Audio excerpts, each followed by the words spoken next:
Hello again everyone. So itutuloy natin yung lesson natin regarding the definition of the derivative.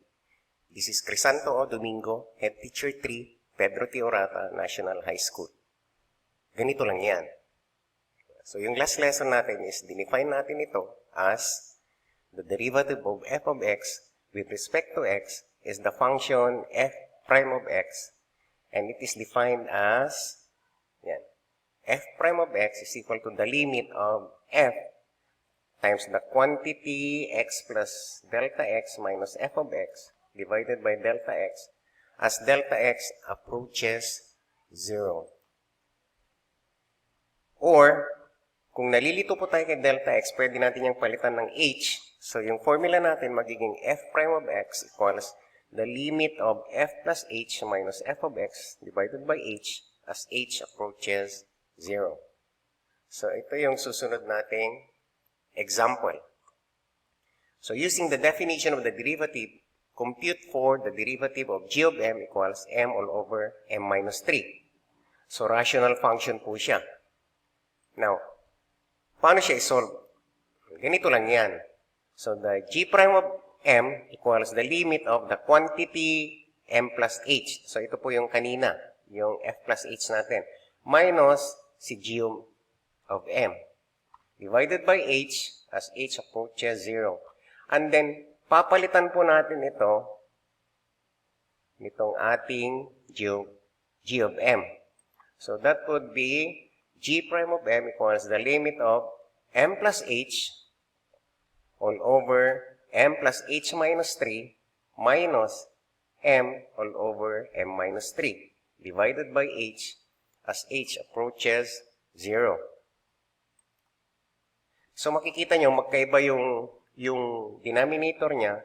So, anong gagawin natin? Hanapin natin yung kanyang least common denominator. So, ang LCD natin would be the two different denominators, m plus h minus 3 at saka m minus 3.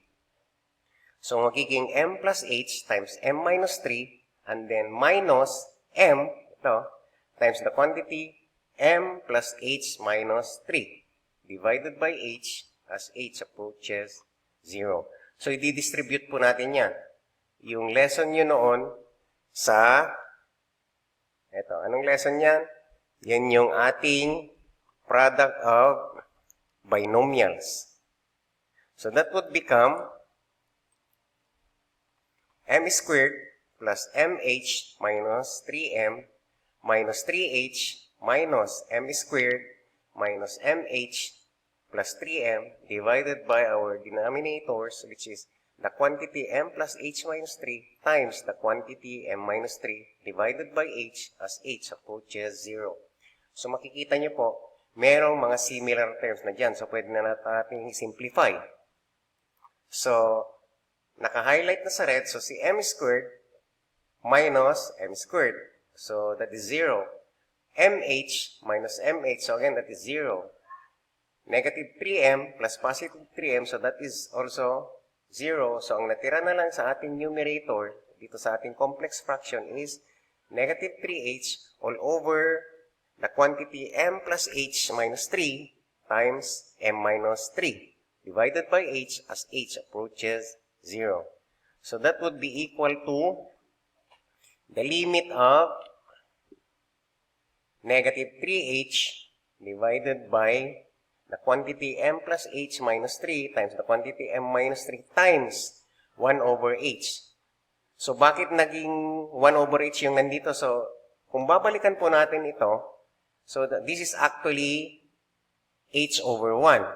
So, alam naman natin na kapag complex fraction, the moment we try to divide a complex fraction, the operation becomes a multiplication.